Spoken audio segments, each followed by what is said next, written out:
So what should we look into it today? We got used to working, we heard about agents, LLMs, and usually we start, here's an app, add some LLM, and then hope for the best. The reality is a little bit different than that. So the agent which we build is not the plan. So if we separate them, we get predictability, we get cost control, and we can replan, and we get this replanning which we can reason about. And in most of the agentic systems which we actually see today, every step is like a fresh inference, every retry is a new bill which we have to pay, and we get a lot of mysteries in every failure which we encounter, and sometimes we don't know what hits us. So I'm Dan Dobrin, I'm an architect at Google. I'm based here in Toronto. I come from the app side of the equation over the years. If anybody still uses WebLogic, you can blame it on me. I'm trying to get rid of it. I was an architect there for a long time. Nevertheless, the world is changing and we look into new things. When I started building this talk, and I've updated it it was presented the first time at Spring I/O in Barcelona like last month. I was thinking to talk about agents and this idea of non-determinism in agents, and what patterns could we employ, what do we learn from looking into this spectrum from literally deterministic workflows to LLM-driven agents. Where is the truth in between? And then, as I was thinking about what the elephant in the room is, like agentic non-determinism, I realized that there are several other things which come to mind. So one is we have unpredictable passes. The same input, we have different execution passes every run. And we're thinking here about multi-agent system. I define an agent. For me, it's a system which can autonomously and independently satisfy a goal which we set it out to resolve. There are also actions or tools, or however we want to call them, non-LLM interactions, which are playing into our application. Not everything needs an LLM, but this is the separation which we want to have. But there's an unpredictable path. Then the behavior is very hard to test, because the simple unit tests which we applied in the past are not really the same. When we created a person in a database, update the last name and retrieve the person, any SQL would give us the same thing. The LLM world, very far from that. Then there's a hidden cost multiplier. If we use tokens without guardrails, our costs will go quickly off through the roof. Now, when we debug, it's not a debugging which we have been accustomed to, because we don't have a stack trace where the agent decide, well, I want to see why did the agent decide this. I cannot really observe that. There is the risk of infinite loop if we don't put exit conditions or we don't guard against that. But the thing which struck me quite a lot is when there are lots of models in the last 6 to 8 months, the pace at which models get released across multiple families is increasing to the pace of like 1 a month by now. So the same prompt will generate widely different answer, and this model variability is something I was thinking that this comes actually even in front of all the other patterns. The second thing is there's a shift in observability. In the past, we would look at CPU utilization, memory limits, network, and the code was our source of truth. Now, in the agentic world, in the non-deterministic world, reasoning is the source of truth. We don't know the tool call sequence. Sometimes we do, sometimes we don't, depending on our approach. Then there is a reasoning path. We would like to see that, and many times we observe it just at runtime. What is the decision quality? In the end, we started talking about how many tokens we spend. The point is, how many tokens do we spend for a good quality answer? It doesn't matter how many, we could spend 100 or 10,000. What matters is, do we get the right answer, or an answer which satisfies what we need? User experience matters. We will have smaller agents, but maybe with a higher scalability ratio than in the past. Not the old monolithic applications. Many of them working in event-driven architectures where we have to scale up quickly or not. So time to first token impacts our user experience. And in the end, token consumption, look at it however you want. I don't look at it from how much money I spend. I look at it, am I solving the particular problem? And if I don't, how much do I have to spend to actually resolve this? So I think that the agenda has to be updated a bit, and we want to talk about not just patterns, planning patterns, and there are 5 of them, which we're going to tackle. More of them will come along, but also the idea of how we can deal with this variability in models. So to this, I've built this app. I'm going to run them because they are released as open source in different places. I'm going to start this app. It is an LLM Council. There was a paper on Archive published last year, and then Andrej Karpathy, the famed OpenAI, Tesla, and recently Anthropic, now Guru, he vibe coded that on a Saturday. And I was thinking initially to talk about vibe coding versus reliability engineering. But then I built this a lot more out. But this idea, it's a simple use case for us to understand. If we work with different tools, different agents, we want to capture different information. So what is the best structure for it? I don't know. So how about I get multiple models to get the same system prompt and the same query, models which we can configure, and each one will answer independently and autonomously. Then we get these answers. In a second step, we want models to anonymously peer review and rank the others. That's why they show up as A and B. They will all do that anonymously, because models are harsher on themselves than on others. It's an observation which we made in the company, but now it's widely known. And in the end, we can add here agreement analysis. How much do they agree? How much do they disagree? So that's not in the archive papers, but I figured we build a number of agents. Then we can have consensus on them, and in the end, there is a chairman of the council who will take all these answers and build a final response. Now this app is built in Java 25, Spring. It uses Spring Boot 406, the latest one, the latest Spring AI from last night, and I picked a few of the lighter models from Gemini and Anthropic, just in the interest of time. And this app just allows us to see how long each one took, how many tokens it consumed, and we want to use this as a base of our application. But this does it sequentially. While it calls these models in parallel, and you can configure as many as you like, not a problem, literally any model you want. I run them all in Google Vertex, including the Anthropic models, Gemini models, anything you want from Hugging Face. And we want to see that, and we want to observe also traces here. Network is a bit slow, and we can see how long each one took, and we can see the sequence. That is the base of our application. Now that we talked about many agents and scalability, let's think about this. Can we build fast starting agents?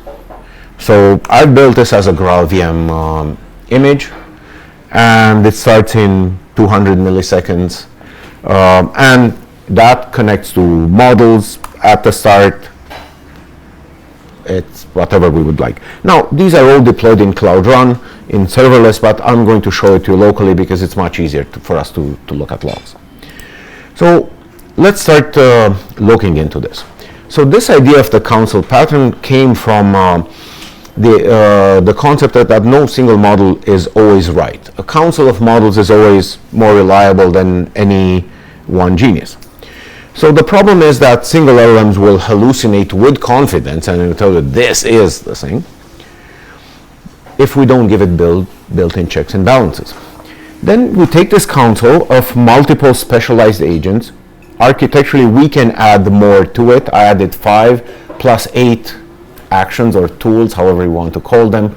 They come from math and statistics for calculating aggregation and agreements and disagreements.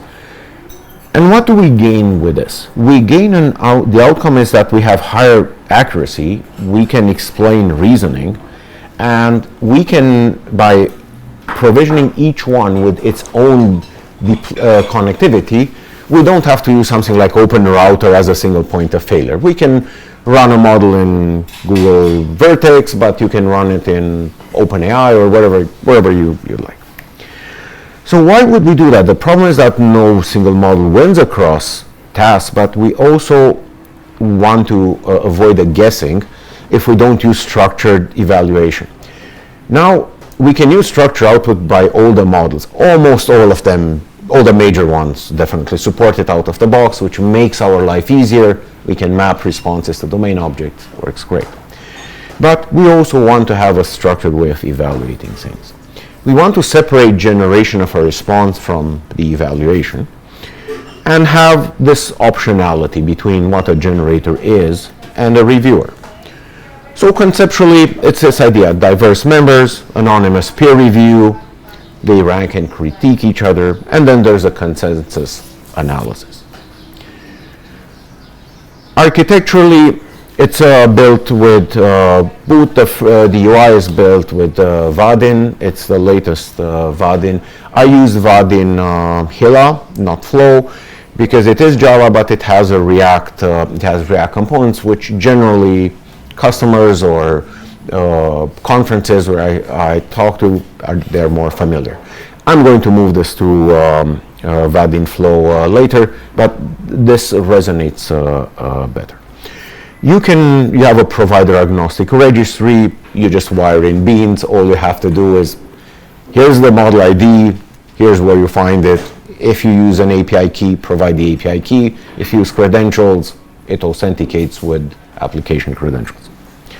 Now, the design principles start from anonymity, because it's an evaluation based on merit alone, and nobody knows about the other one. Agreement points surface high confidence insights, but disagreements can show genuine uncertainty. Then we have a structured deliberation. Here I've used, to start, a fixed multi-stage pipeline.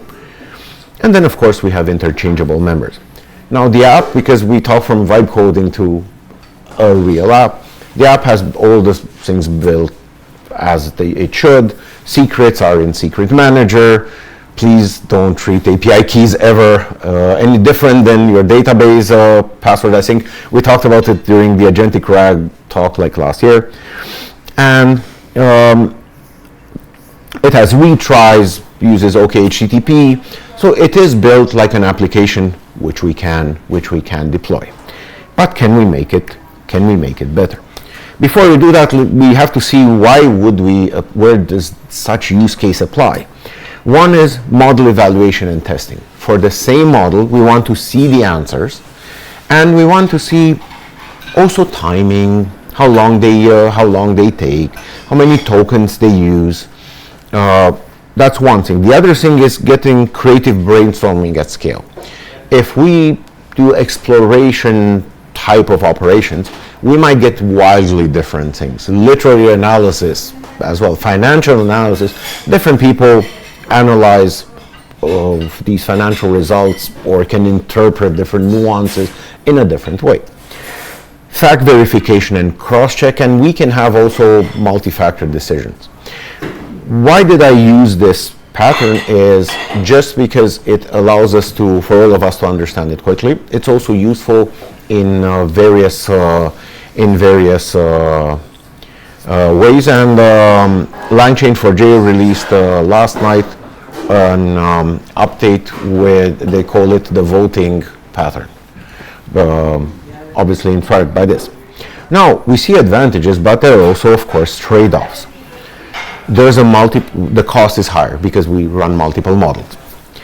there's parser fragility. If you want to use smaller models or you fine-tune models or so on, you might run into issues, of course.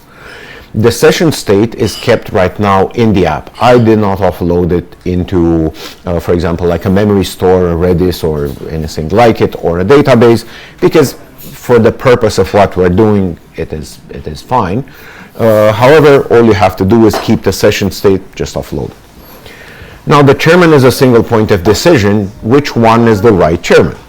That is something for you to evaluate. Should it be one of the council members? Should it be a totally different one? We don't know. And of course, we want to improve the overall performance.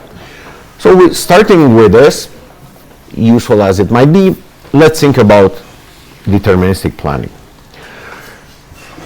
We have, and generally every agentic framework or developers just building apps started from two different extremes. One is a workflow, which we could build in the cloud. We could build, same as this app, one action after the other, clear. That is like a strict graph. It's very much deterministic.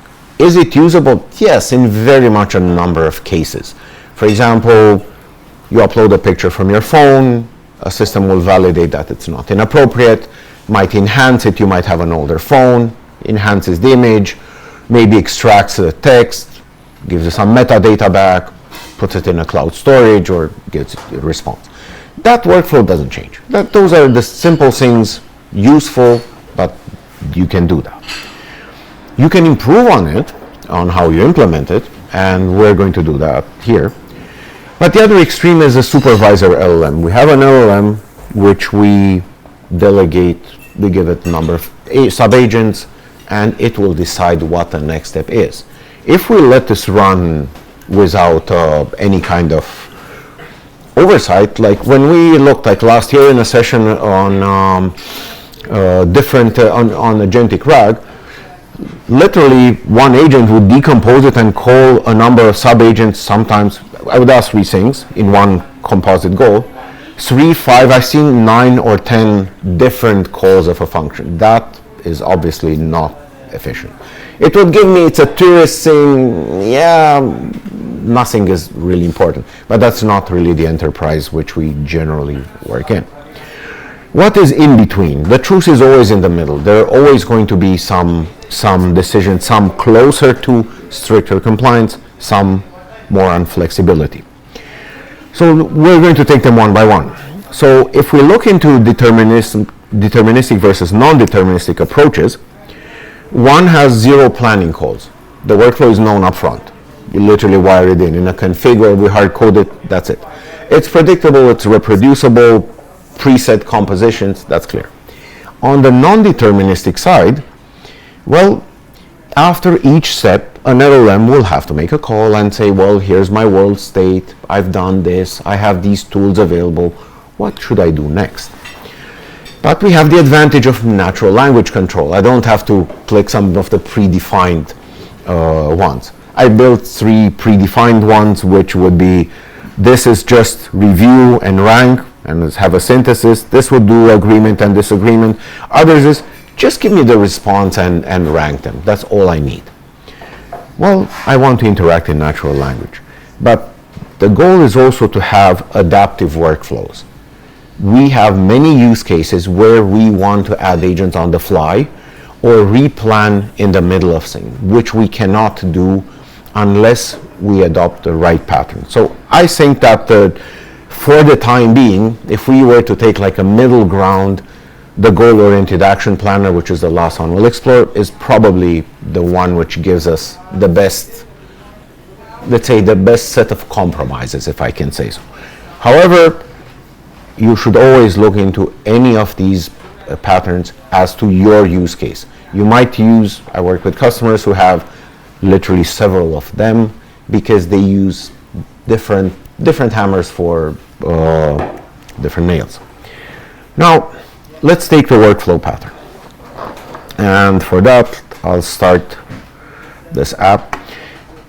Several of these patterns, the original was built plain Java, Spring AI, Vadin. I'm going to Oops. The next are built on the Google Agent Development Kit. Google had built ADK, and ADK did not have planning pattern. It had supervisor, it had workflows, didn't have the one in the middle. I added these right before Spring I/O in April the 10th. Yeah, like 3 days before that. You know, cutting it close before a major conference, right? So, what is the architecture of a workflow? The agents will be 5 of them. We will reuse them in all subsequent patterns. That is an important thing for us. And we have from smaller 3 stages to 5 and a number of different non-LLM tools. Architecture, very much we can parallelize a number of things, which is fine. Calling different models can be parallelized.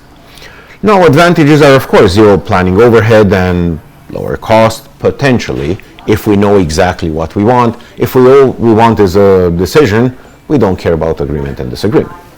But on the other hand, the trade-off is that we have only some presets, there's no natural language control, it's a rigid parallelism, we cannot clean up and change spans in observability, and no partial workflows. So let's see how we run this. I save each one of these conversations, and let's take the one which we ran before, or let's pick a random one. I'm going to say run this, and I'm going to run an analysis. Now, we said we use domain objects. The input and the output of each agent is a domain object. What does that allow us? One, easier comprehension, good structuring, but it allows us to match inputs and outputs. The input of a subsequent agent cannot execute unless it matches the output of the one in front of it in the chain. And many patterns could literally aggregate the workflow based on the response types. Now, I'm going to run this again, and by now it's clear how this functions.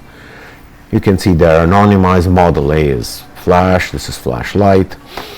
Flash was released last Tuesday during Google I/O. But what is important, this is nothing new in terms of the execution. But let's look at a trace. And I'm going to update the trace. Let's see what we ran in the last 15 minutes. If the previous one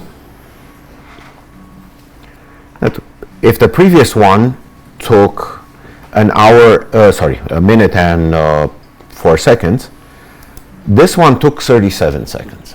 Why is that?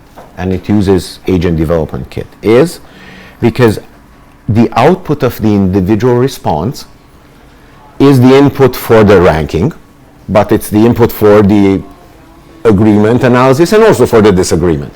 So why not run them in parallel? And an Agent Development Kit gives us these building blocks of sequential, parallel agents, which we have to do literally nothing. Parallel agent, here's the agent I wire in, here's the model, off you go. But we care here about many more things than just regular data, to see just a reasoning path. We want to see also all the data. I can make this larger. Agreements, how it calculates it, which models, what the input is. For example, how many tokens have been used, how many total tokens. We add all these to the metadata because we can teach agents in the shadow, so to say. I have a separate agent, not the subject of this discussion, which will just look into the trace data and gather information. Here's the input, here's what it ran, here's the complexity, here's how many tokens we ran. It's information which it's hard for us to interpret by hand, But it's great for machines. Machines can do that. But we can see now, and observability gives us a hand, what the reasoning path is. So we could bring an improvement to the application we have. So that's our workflow. Let's go to the other end of the spectrum, the supervisor. So the supervisor literally runs a loop. Observes, it has a starting point. What is our starting point? Our prompt. And the system prompt is configurable, of course. This can be changed. We know the agent catalog, which agents are available to us. We know the actions which are available to us. Here's the first step you have to run. Here's the starting point. Now go reason about it. So it observes the state.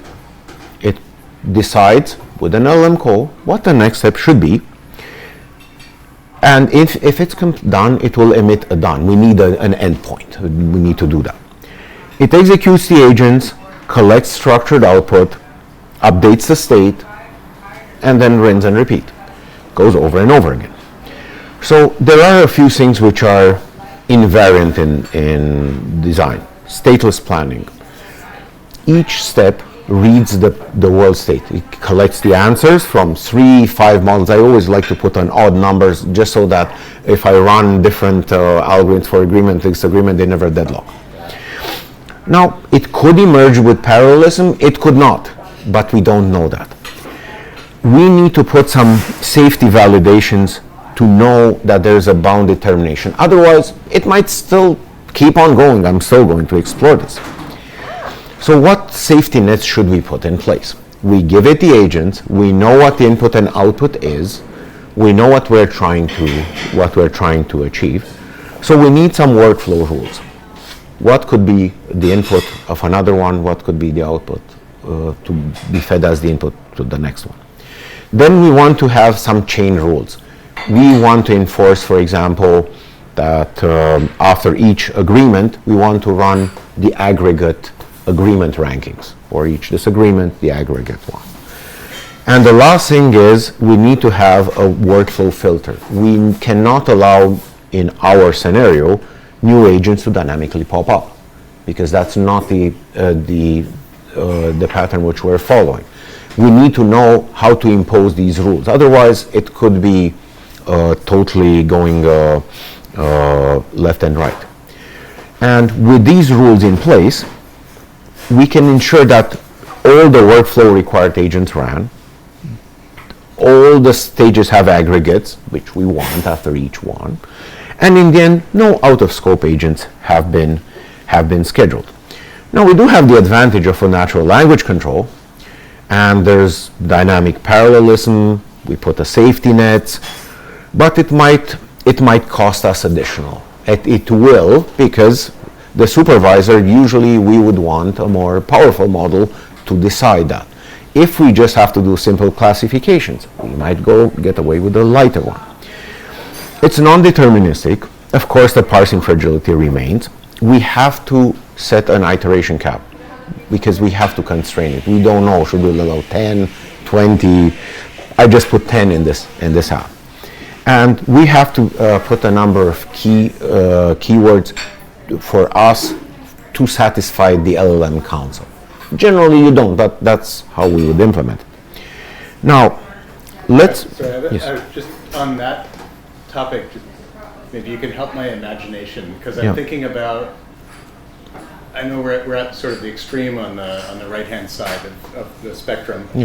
I could think like a coding agent and just a general customer service question-answer agent. It's like, what other use cases should I have in mind for a setup like that?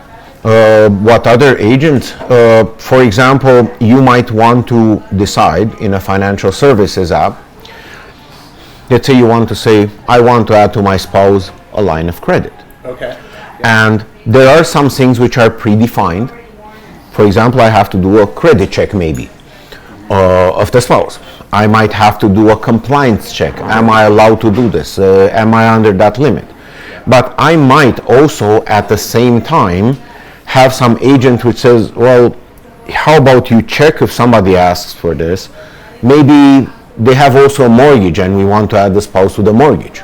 or maybe a rule of maybe we want to give them now a cheaper credit card by some interest or a cheaper loan because of that. So some which we could enforce and some which we could not. This conversational banking is a topic which is emerging in the last 3 months quite heavily. Yeah. So that's one use case, for example. Coding agents, great. If we think about that, a coding agent would work in explain a project, create a spec, the architect would create would create a spec, then an engineer would create an implementation plan, implement it, validate against the spec. This is literally the supervisor LM with some skills as constraints, which end up as system prompts, which say you cannot write code. You are just allowed to read this, and you have to put this information and obey these particular rules. We can enforce these and say we don't want you to run now. If you have some of the agents could be some other skill, I don't want you to create now the simplifier while I still haven't built, for example, my implementation. So yeah, that is another example which is used quite heavily nowadays. Okay. Now, let's take here an example. I'm not sure how many of you are car fans. I admit I like cars. So there's this company, if you can take like a Porsche 911, if it's not expensive or great enough, there are companies who enhance them even more with Formula One technology, with so on. So the question is Zinger is a company based in California, is this a gold standard? Widely considered as yes, but there could be different opinions. Different models can give us different things. Some will get into the philosophical, what does gold standard mean, what does best mean, and so on. But I asked for get a quick consensus. So it picks from the agents. I expect that it will do rankings. It will look into ranking consensus, they agree, but it won't run the other agents because it says, you didn't really ask me about that, right? So this is great. Here's this particular opinion. Now I'm not going to set up macros like my friend Josh Long.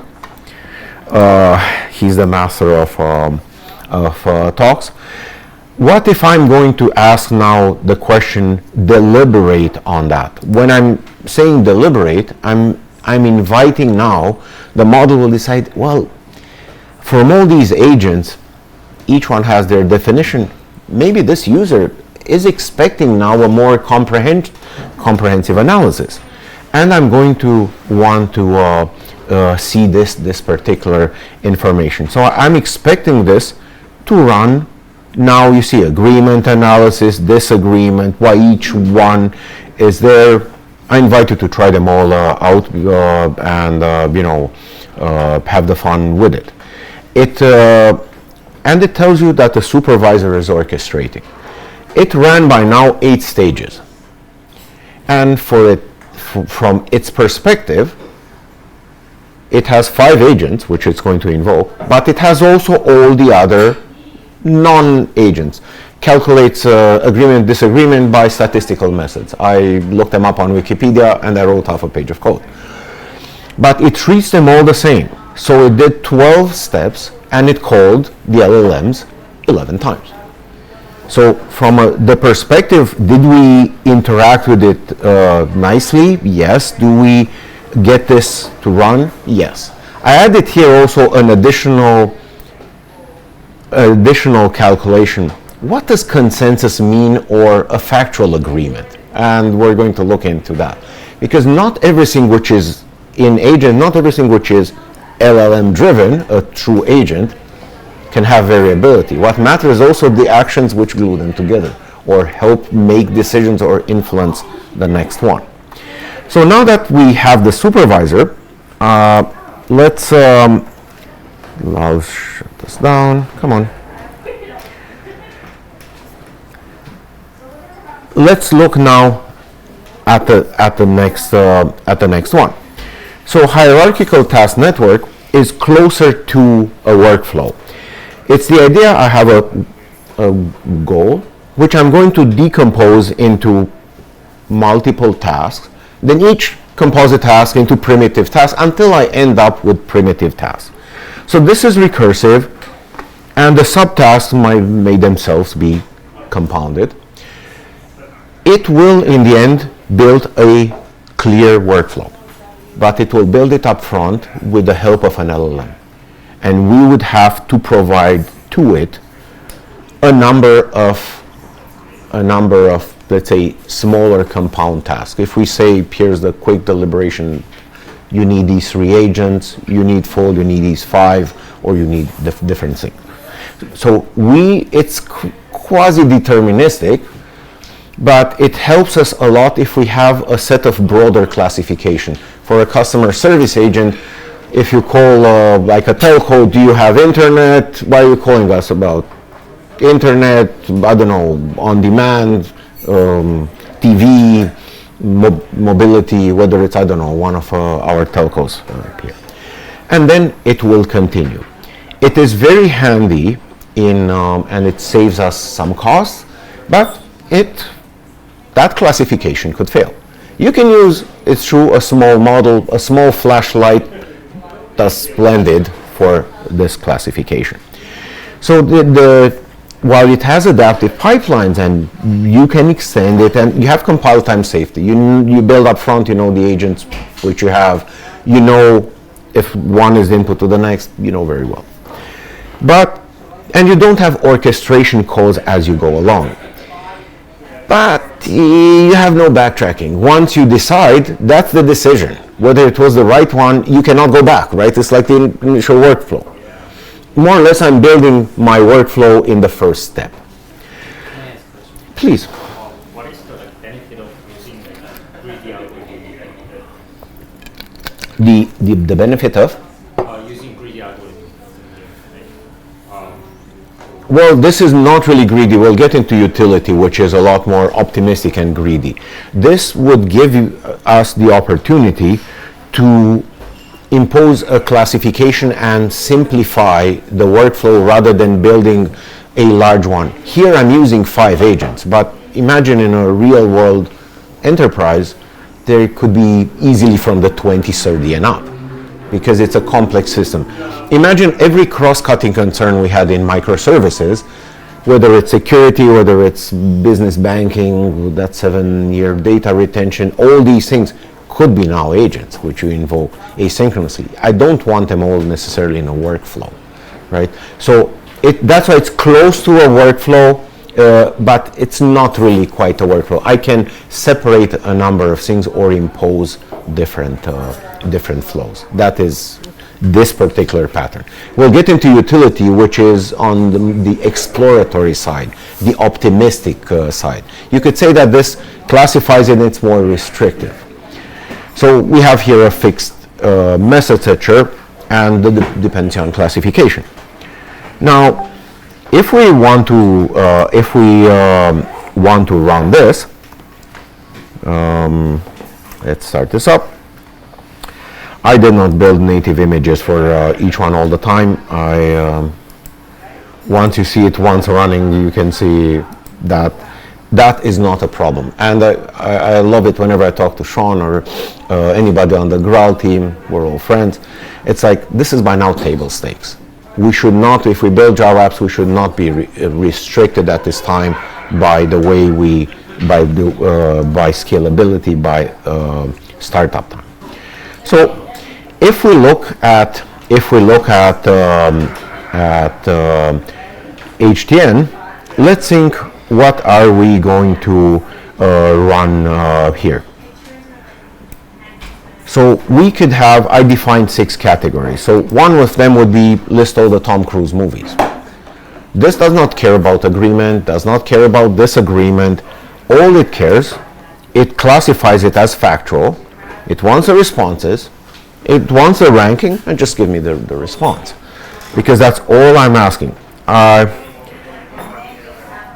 like to have them presented visually. I think it gives us an easier way to understand than looking through logs. After an hour of looking through logs, we don't know anything anymore. So this is our plan. But if we start another session where we're going to say, explain how DNS works,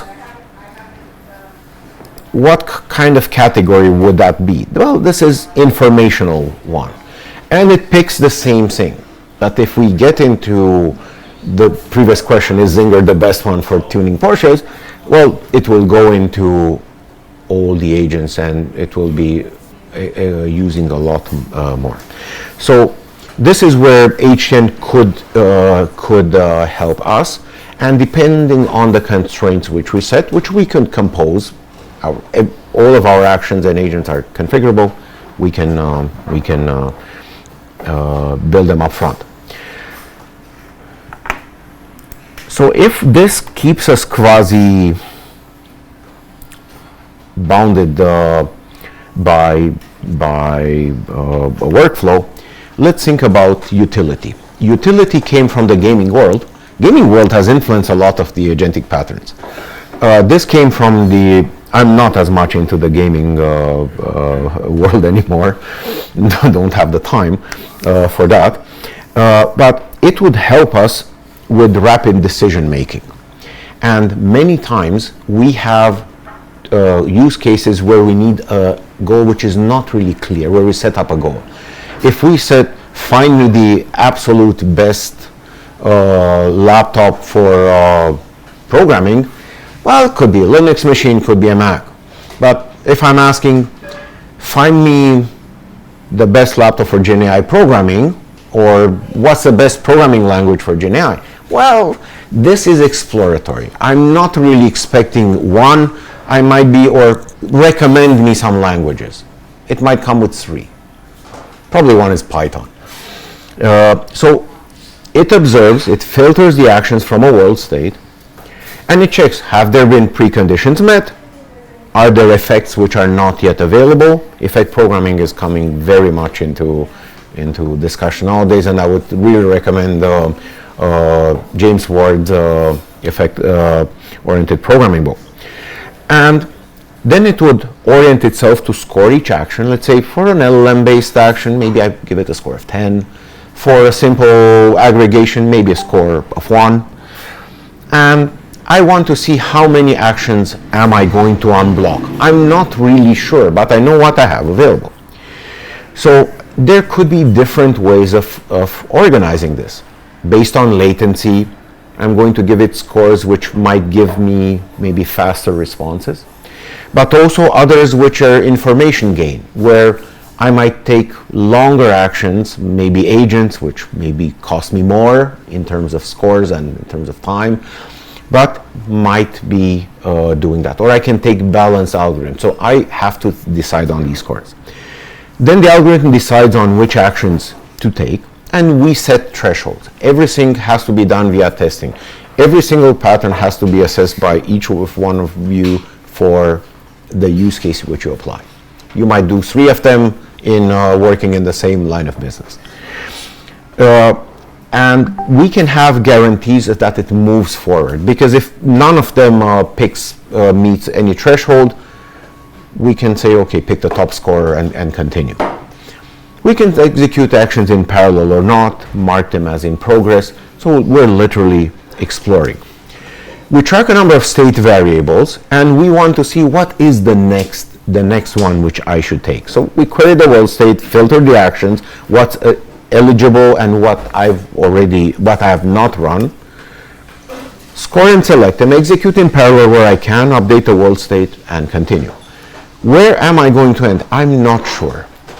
And it's... If you put that on chess, the answer is never. Right? So I put here 3 latency scores, 1 for info, I put 1 for latency and 1 for balance. Initially I left also readiness and progress, but that progress I felt is not as illustrative. Of course, lightweight decisions, absolutely, and we have implicit dependencies. We know, and that's why domain objects will be they're so helpful for what we do. We have full observability. Through tracing, we can see how it actually executes each step. But on the other hand, trade-offs are, it takes us maybe some time to weight tune the scores. The action set is fixed because we have to give it a world state. We can't say, okay, the world state changes. We can't change rules in the middle of the game. There's no backtracking here. So, did we start this?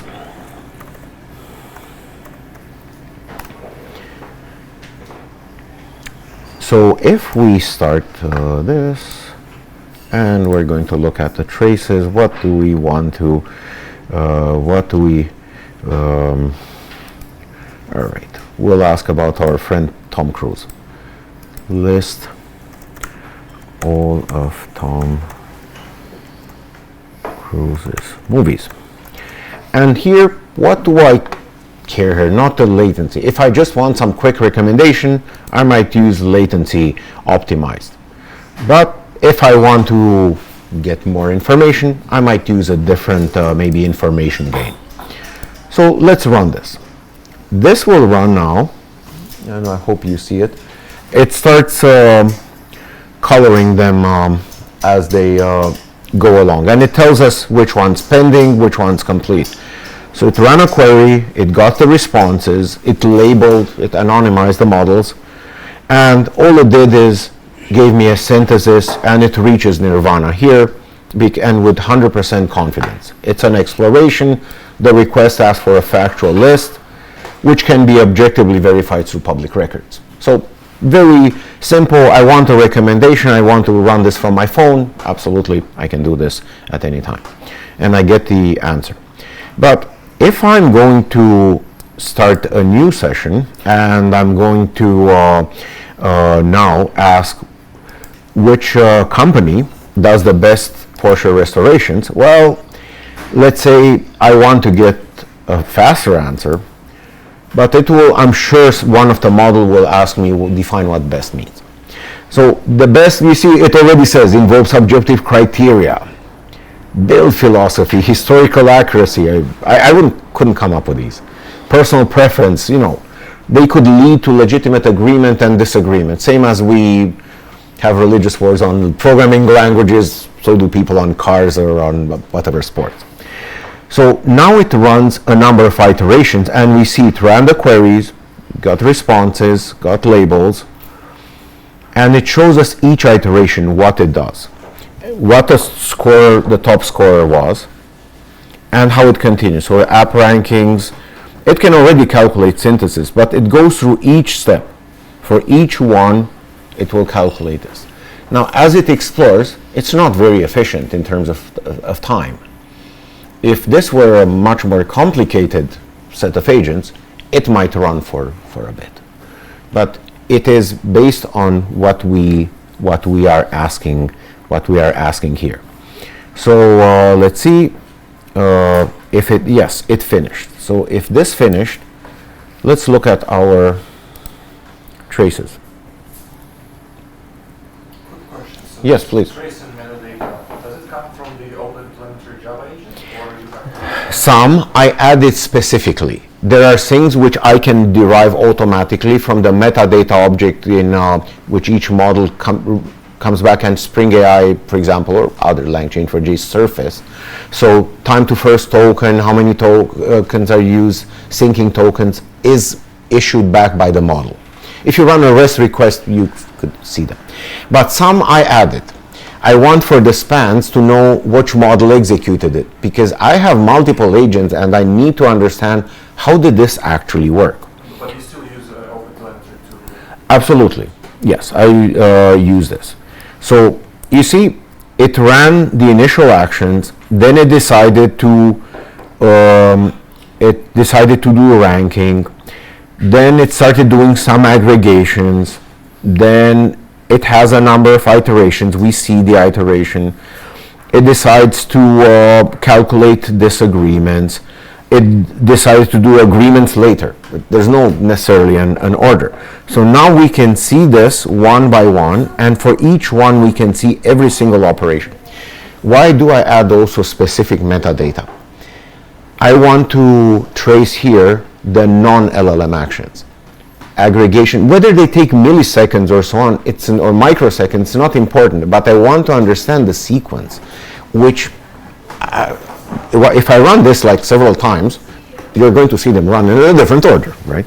So this is very handy now to me. I'm not an observability guru by definition, but I have like a newfound appreciation for it today. So we can run this, we can explore things. I also like to see quickly,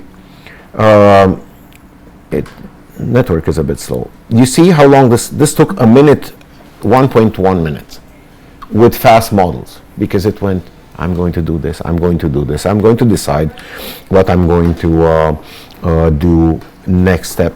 And that's how I get through them. Now, what's the last one? This is where I think we can bring a number of things together. So the goal-oriented action planning came from the gaming world as well, and Rod Johnson in his new project, the Embabel framework, was the first one to implement it. Then I implemented this in ADK, LangChain for Jira did this planner now as well. So we have a finite set of variables, and we start from a node, and we have a goal, and we're using a search algorithm which would allow us to navigate the different steps, and we match things. This is where, again, domain objects help us in an output. We want to get to the goal node and see to a state where all the goals are satisfied. We can search forward to a goal, but we can also go backwards. For a goal, see what do I need to satisfy this. So I'm kind of like going backwards, seeing if I can reach the first node. There is a potential that we might never reach the end, and that's something which we need to account for. So everything is based on the idea that the goal is satisfied when the world state matches all the required conditions.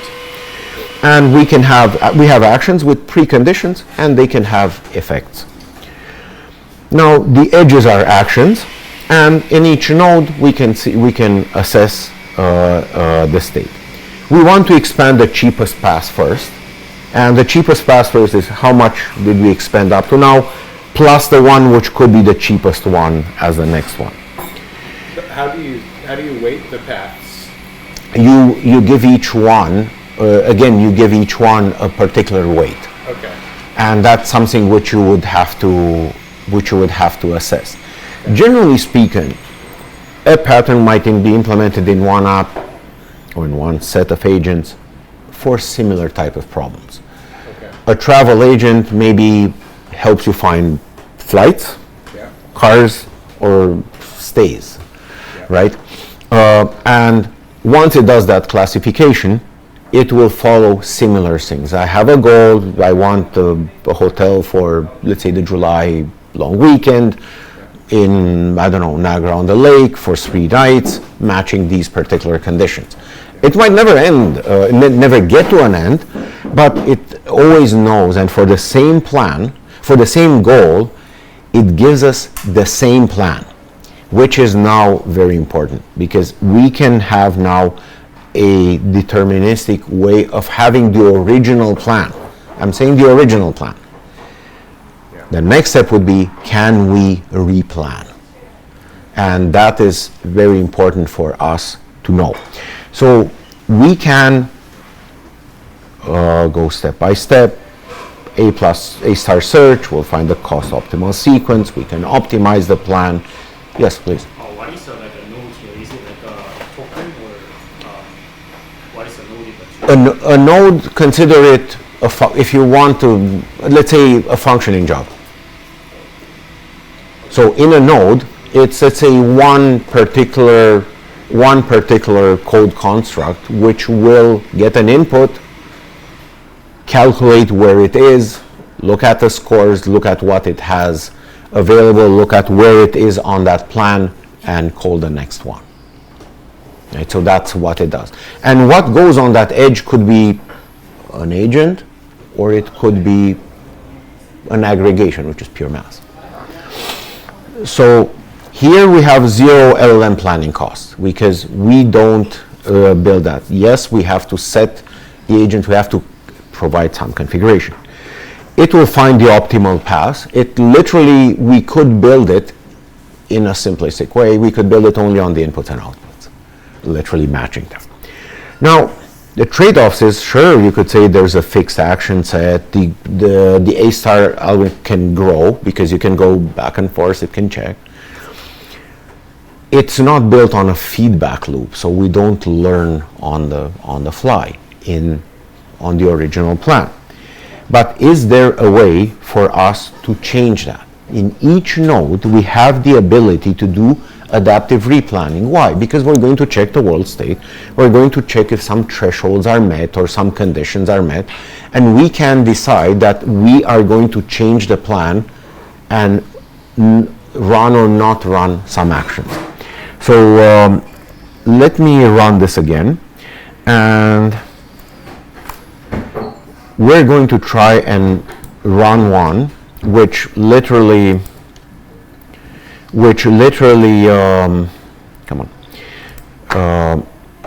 runs through it, and also one if a threshold is met and we want to see if it says, well, has everything been met. I guess you're encoding path, encoding the path, right? Yeah, so you calculate the cost, right? Deterministic. Yes. So now I can add as many conditions as I want. I use multiples. For today, I just kept one. I just commented the code out. So what would be the idea? Let's take a more comprehensive one. So I'm going to say, we don't need this. Run a full deliberation on this question. For a startup with 5 developers to build a SaaS, which technology stack should they use? Ruby, go with HTMX, Elixir with Phoenix Live View. Just throw different things out. And which single option is the best overall choice? Putting some criteria in: hiring, time to market, scalability, long-term maintenance. So if we run this, it created for us an initial plan. Well, it says I want the responses. I can do ranking analysis, these in parallel, tells us great. I can do aggregate ranking, disagreements, agreements. But if they all agree on something, do I want to calculate the disagreements actually? The original plan says that agreement and disagreement, I score them, I give them equal weights. Should I run them if I do that? How about if I could make a decision on the fly? While we know how this works, let's take here, we're going to let this finish, and we're going to see if we can reach a decision.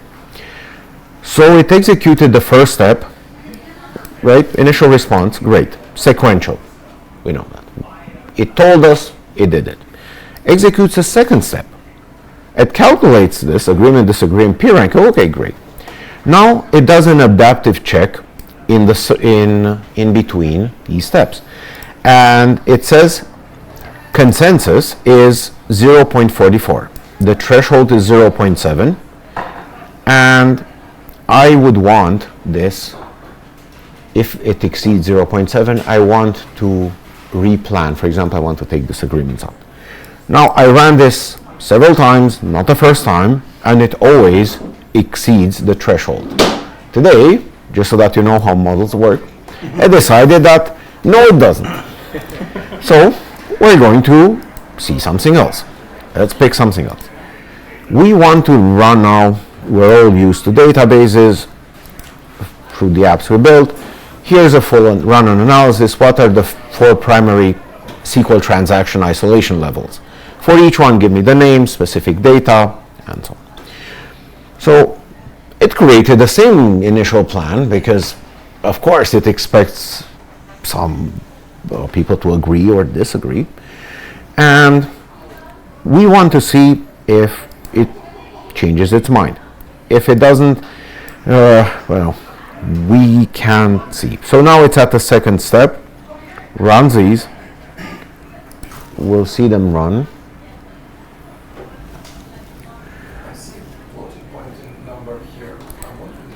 Sorry, where is the formula that this agent uses to cater to? It's in the code base. So after, in between each step, it calls a next action.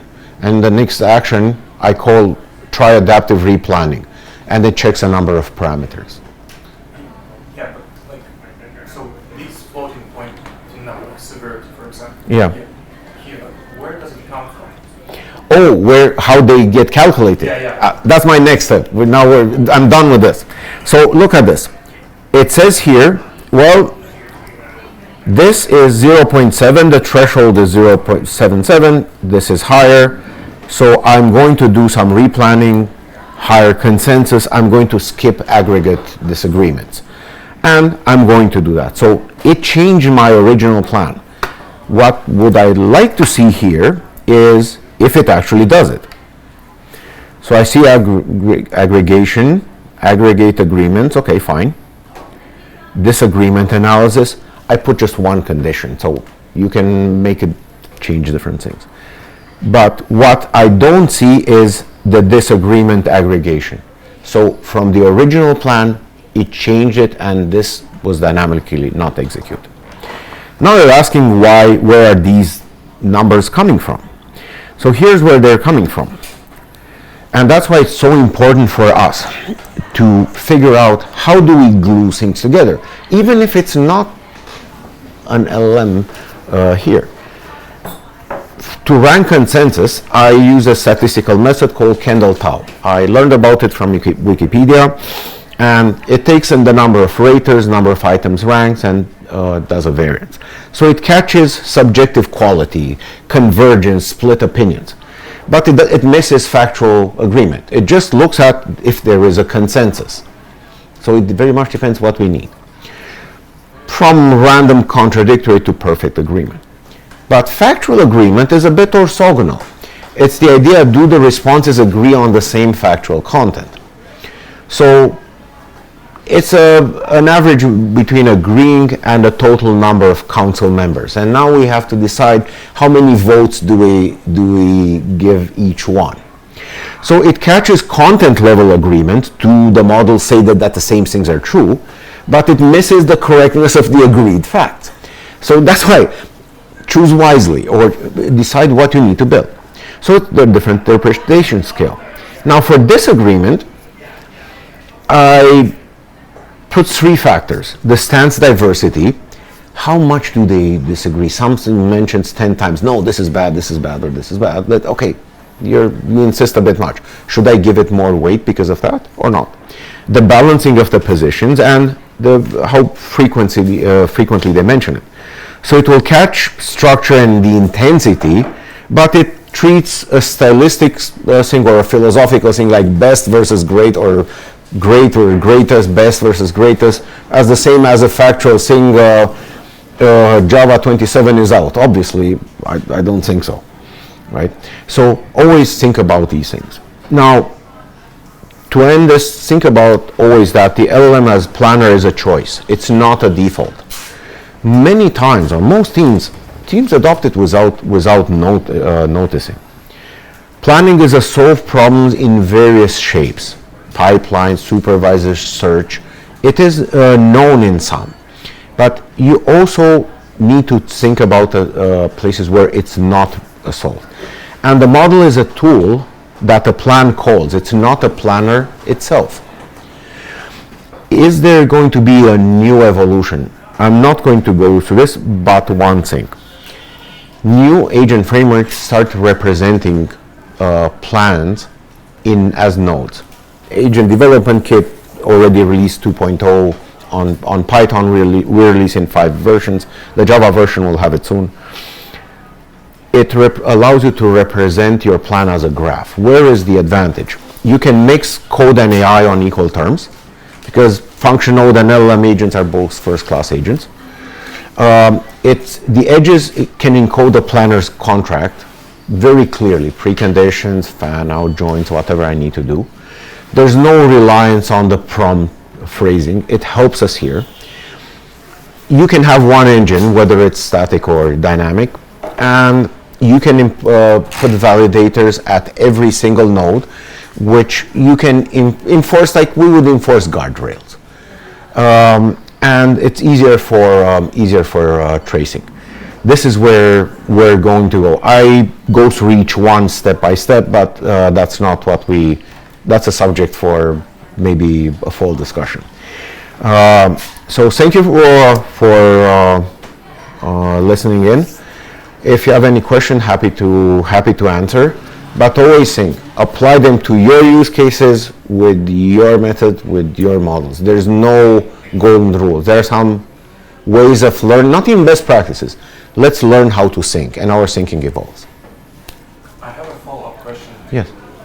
About the formula.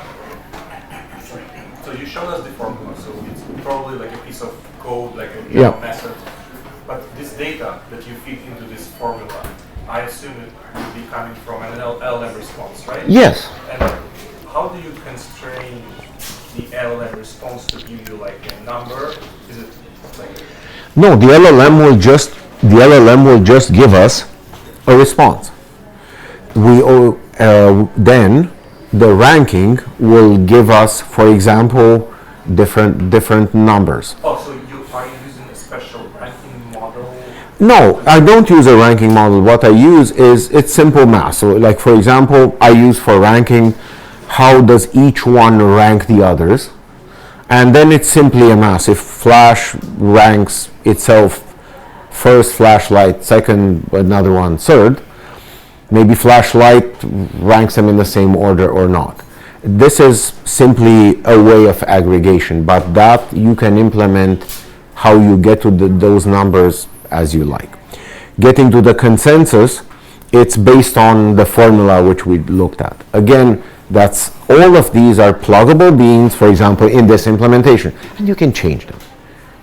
Yeah, but I'm like kind of more interested in like what is the raw response that you get back from the LLM, and then what do you do with it to feed it to the formula? So what you get the responses here, and when you get, hang on, let's move pop up. When you run the peer review, you get the responses, and you get the models to provide the ranking. So you get the model to provide the ranking, and then you feed these numbers and the order. Let's say. So the model gives you like one, and then response A, and one is like the key. Yeah, and that's why we anonymize them here, so that it tells you it's A and B and C. It doesn't know itself that A is actually Flash. Here, Flash says, it says that response A does well, but it does poorly. None. It's outstanding comprehensive. It loves itself in this particular case, right? What does, for example, the next one say? Well, A has this particular strengths, but it has it goes a little bit off the reservation. There's nothing like SQLite or CockroachDB into this discussion. So what it tells you about B, and let's say what it says about itself. Great strengths, but it finds a weakness as a critical error because it starts talking about the database. So these are just responses. They all come in the same structure because I use the same object. So the LLMs will feed it into that. Oh, so you have like a schema, like the response schema that you... I use domain objects. So in any call with a Spring AI or LangChain4j or so on, you can impose a schema and say, please respond into the schema. But it's much nicer, and that's the advantage versus Python. In Python, everything is string. Good luck.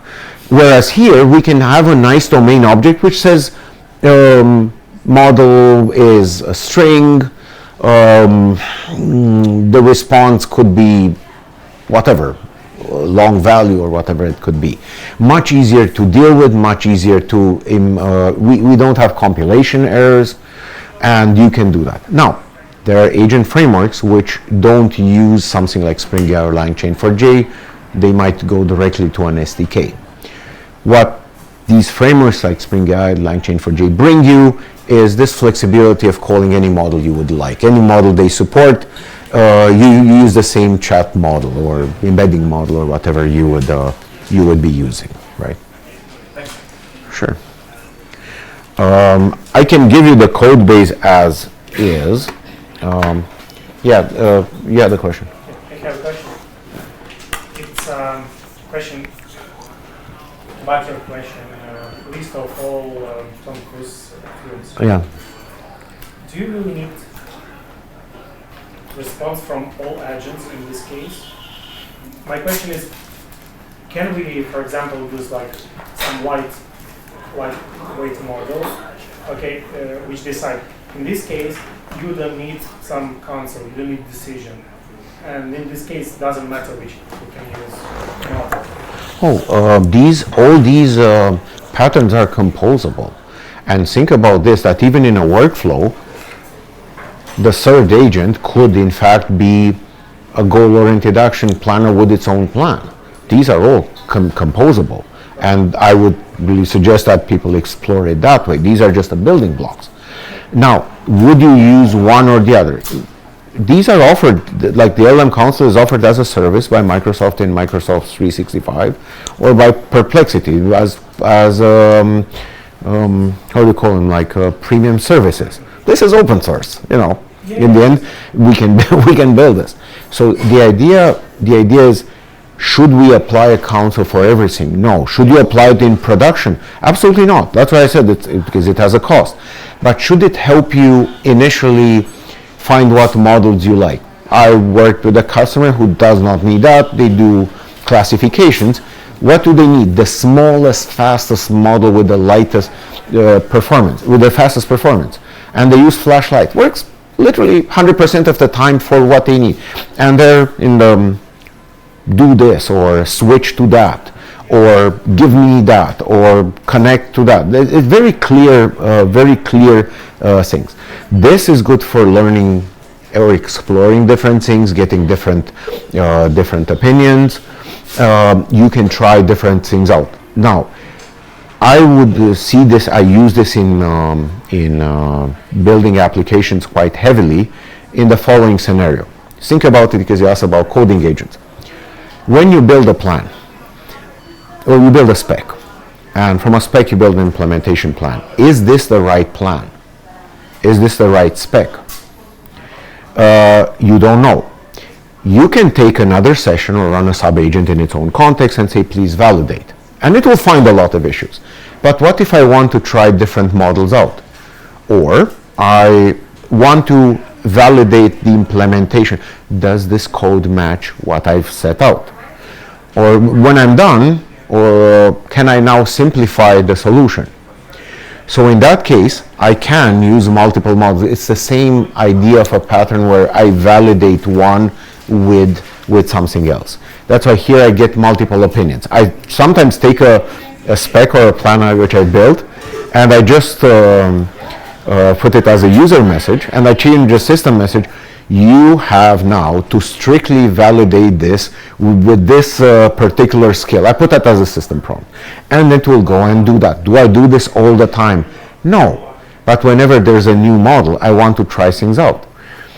Imagine also that, and I would 100%, 110% suggest and recommend that you rerun all your evaluations, all your tests after each model change, each large language model. Why? Because there are new things. The responses won't be the same. So I ran here, for example, Flash 2.5, 3, and 3.5. So I can see that on a larger basis across the same family. So there are different types of use cases I can apply this to. But I didn't plan this initially. I was planning on these 5 patterns. But then I was thinking, well, I need also a UI. Then I see there's so much variability. How about I explore this? And it's an easy thing which we can easily understand. A few agents, nothing dubious here. On the idea of updating models, when you use text embedding, your application fails if you don't change your, if you don't re-embed all the data, because the numbers are close, but that close doesn't mean they're the same. So please do that when you change from one model to the other. I work with the customer on a large database. They literally have a parallel process. They take the data and re-embed it. They just change the embedding column. They do that at that scale in like 6 hours, which is like fantastic. It's a 6-hour effort. It's known. Oh, there's a new model. We try it out. We test it. We do it on the production database. Off you go.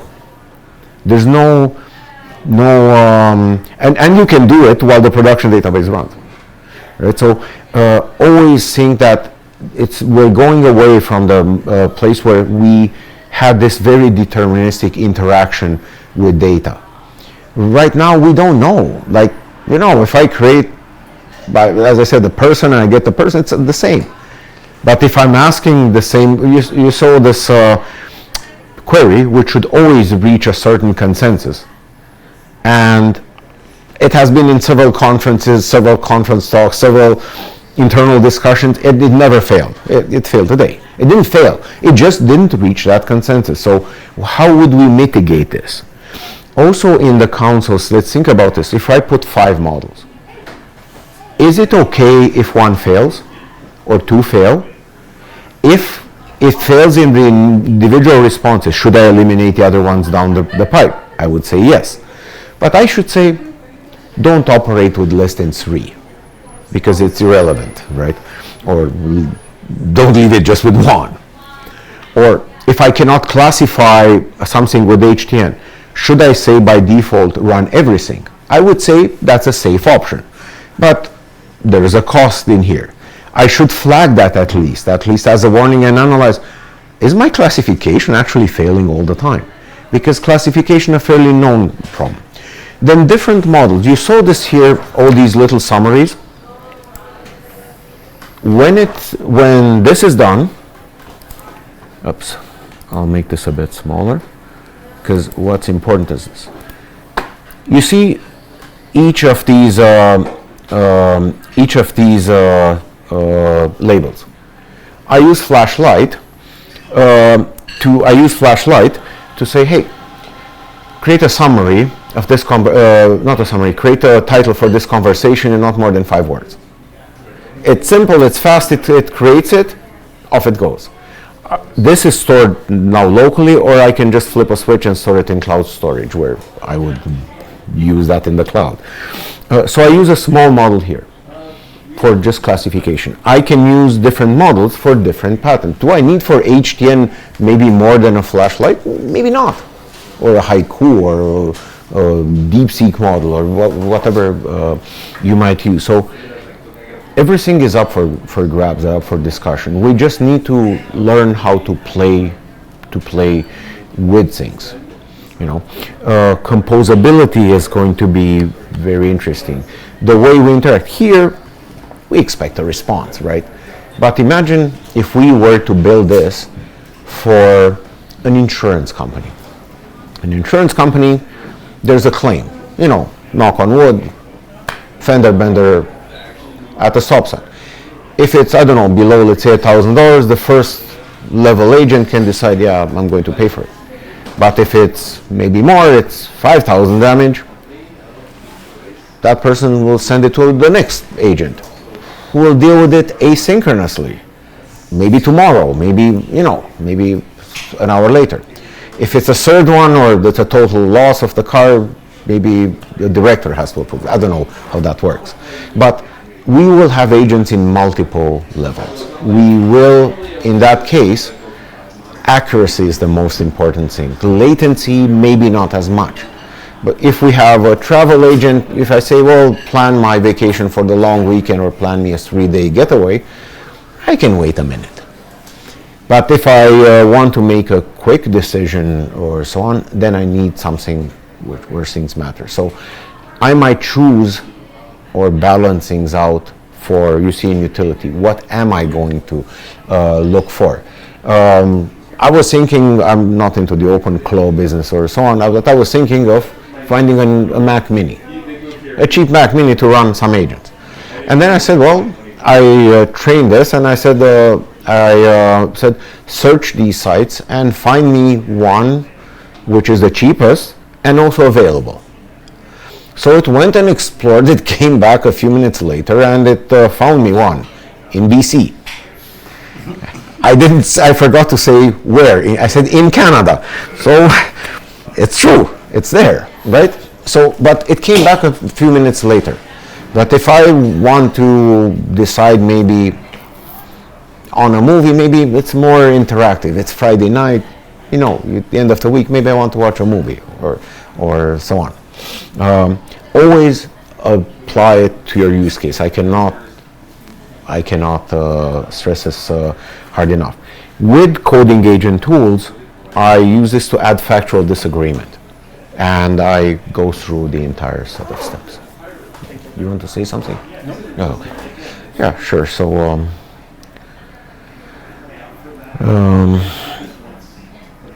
there's a lot of applicability in various places, and I think we're just at the beginning. We're literally just at the beginning. I don't think anybody has a golden, a crystal globe or so on. Things which we couldn't do a few months ago, we can do now. And I always advise everybody, don't listen to the hype. Because if you open Twitter and if you don't create lists with people who you follow of interest, if you look at that for you, it's invariable. I read this book, I read this paper, my experience, you need only these 3 prompts and these would be the best what you need. If you don't see 10 of those in like every minute, right? That's not how things work. How often do you change models? You don't change models all the time. If Gemini Flash came out last Tuesday, not everybody is on Flash. Well, so do I, but I'm saying in a production app, people might run some tests. People are running Flash 2.5. If it serves their use case and the cost is low, you will make that decision, right? Of course, we are curious to find out, but you're going to try and find out. The first thing I did with Flash 3.5, I compared it with the other versions of Flash. Do I get the same answer? Do I get things? So I could identify similar characteristics. What did I change? I changed my tests. I missed some things. I saw that it improved on goal, breaking down a goal into different factors. Flash 3.5 improved massively on that. And on speed, like raw speed is insane. Like anti-gravity with Flash is like literally very fast. Now, how am I going to use it? Where am I going to use it, right? And you can use these patterns, apply them when you build apps with a coding agent, because these patterns are in the end the same. You can set up skills. When you set up a skill or an agent in anti-gravity, in cloud coding, codex, whatever you would like to use, it's not just Markdown. You can run also scripts. I ran a native GraalVM image. It's an executable on my machine. So that can be a full-fledged app. The LLM Council is wired as a skill in anti-gravity. I can just say, I can just prompt it from my coding agent, take the content of your last response and go validate it. Yeah, it will come back a minute later, and it would come back and give me the chairman's response. I can constrain it there. I really want a workflow. I want just the answers. I don't care about the ranking. I want the reviews and the final synthesis. And it's great for a longer plan. Sometimes I ask it to move between 2 different versions of a library. Not 2 different versions, 2 different major versions. And it took a long time. The plan was like 3 pages long of what I had to change. I was like, how about you run this for me and then I'll read it, right? But you should read every plan. You should not implement anything which you didn't check yourself. If you follow AI Engineer, it's on YouTube, and there are these conferences. They're like 2 or 3 times a year. So there's this guy, Dex Horty. He talked about how I don't review code anymore. Now he gave a talk 6 months later. I made the U-turn. I review all the code. We're not there yet, but people try, and we all try, and we explore things. If nothing else, we share what we learn. We ask different questions we have. It's good to know that you try a new model out.